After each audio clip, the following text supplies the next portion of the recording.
When I leave the dock, I've got my fish finder on.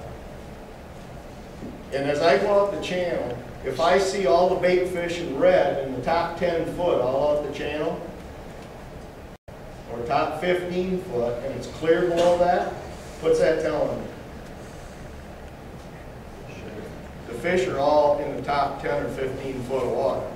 So don't be afraid, everybody's shining up their lures and going out the channel, not paying attention. That's a good time to be watching what's going on in the channel. Because invariably, when you hit the end of the pier, you're going to have all these, this is a spring, summer deal, you're going to have alewives jumping all over in your prop wash. That's because they're all packed up by the surface. The birds are dive bombing them. It's a temperature thing. Usually, if you want to go catch perch, go fish in the channel. Stay out of my way at the end of the pier. You can catch a lot of perch when that water gets cold like that and it's clear down low. If it's in the top 10 foot, that's where I want to be fishing at the end of the pier. You don't want to be fishing 20, 23, 16. You might put one down there and keep them honest or something. But where it's clear, there's nothing down there. There's no reason for them to be there. They're wherever all that bait fish is. And I said they have a comfort zone, totally unlike you and me and deer and turkeys and everything else. They move to follow their comfort zone. Three or 4 years ago, this was happened in the same year now. Tony from Real Obsession fished the Holland tournament. I think he won it or took second in the amateur. He was in 66-degree water, which I find not attractive to fish in at all. He was down off the flats, down by the pumping station between Holland. It was a Holland tournament. And they caught all big kings in 66-degree water. That same year, Best Chance was up to Ludington fishing that tournament. Bill was setting line, some rod went off, so he just stopped his diver rod, and it was in 58 or 68-degree water. While they were messing with that fish, that one took off. So he said, well, let's put it up there. They wanted catching everything in 68-degree water.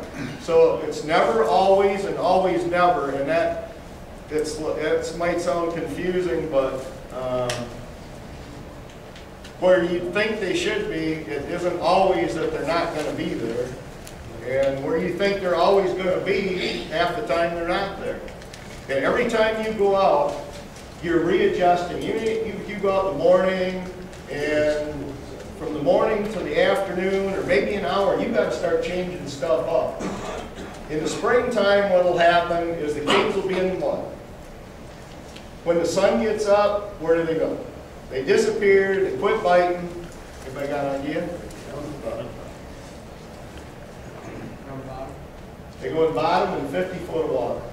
50, 60 foot of water, they'll lay right on the bottom.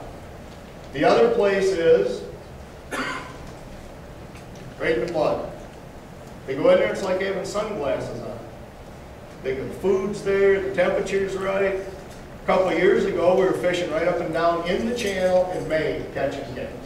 They don't know they're in the channel. If that water's clear down below, it's probably lake water. I've seen clean lake water all the way up to the bleachers at Grand Haven.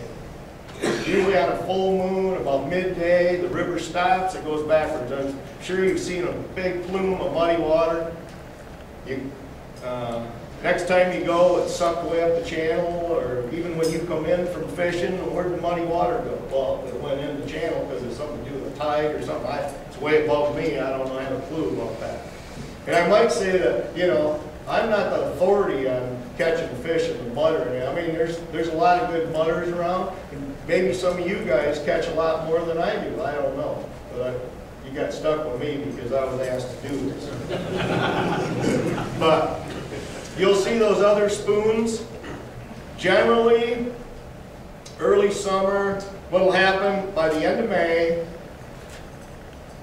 don't count on the mud to catch a win and catch in tournaments. For some reason, you catch big fish and little teeny fish that are just barely legal. And if you can't throw those fish back and call them like you can't in a tournament, you get 3 or 4 of those, they'll bite you in the butt. That's what killed us at Grand Haven last year. We thought, well, we'll run magnums and we'll catch big fish. Guess what? We had, what, 2 12-inchers that killed us. Yep. But anyway, the spoons I go to in there, I usually run, if I have the room, throughout the summer, spring, summer, I'll usually run a Wally board or 2, not a lot of weight on them. Sometimes 3 colors, sometimes 5 colors, just, you know, depending on how far out the mud goes. I'll usually have jawbreakers on my boards. You'll notice that thing that's going around. It's the ugliest spoon you ever did see. Women get on the boat and the charter, oh, this is pretty, put this one down. I ain't putting that ugly thing down. Which one do they catch fish on? The one you put down for them. Every time. Pink or purple or some stupid color or something. But the one that's half orange, half pink, and it's got glow tape across it, is awesome at the end of the pier. And if you notice, I'm passing around Stingray size. We're on the pro staff for stingers, so you know, once you get used to using a certain thing, I'm not saying, hey, go out and get rid of all your Dreamland or whatever the heck you got, Streaks, Northport nailers, and get all the stingers, although it'd be nice, of course. But you don't need to do that. You just need to know how to fish the baits you have, okay? And you might have go-to baits that are way better than my go-to baits. Excuse me. There's Shansters in there. That's the all orange spoon with golden orange ladderback on the front of it. There's a silver one. There's a gold one. The back is gold. There's a double orange crush that's silver. There's a double orange crush on a gold blade. There's a Holly Christmas. That's got a green edge and an orange edge, silver in the middle. Like Don said, sometimes when it's overcast, it's really good to throw copper at it. In front of the piers is a good spot for that.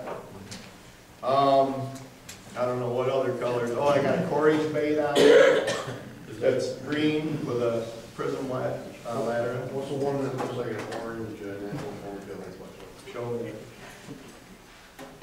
The natural born killer? Yeah, it's orange. Orange killer? Yeah, that's a good one too. But, yeah, that's a Shanster there. But the orange one you're talking about is just orange on one side there. No, that's the third one down there. Is the one he's holding up? Yeah. Those are Shanster, gold back.